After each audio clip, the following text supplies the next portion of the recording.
In this video, I'm going to show you how to fix the TikTok photo swipe not working. So please watch the video till the end and follow this tutorial step by step to avoid making mistakes. So let's get started. So the first thing you want to do is to go open your TikTok application. Now from here you want to add a post, so just tap on the plus icon. Now select the photos that you want to upload. So for example, select these two photos, tap on next.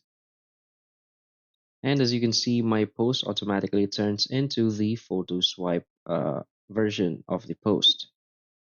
So if in any case this doesn't work for you, so what you want to do is to close your TikTok.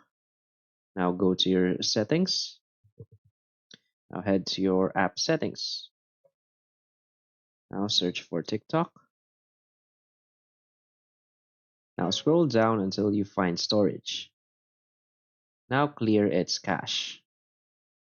Now you want to go back and go to your Play Store or your App Store and search for TikTok. What you want to do is to make sure that your TikTok application is up to date. So if there is an update button right here, you want to update it to the latest version.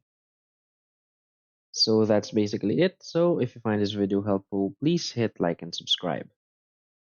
Thanks.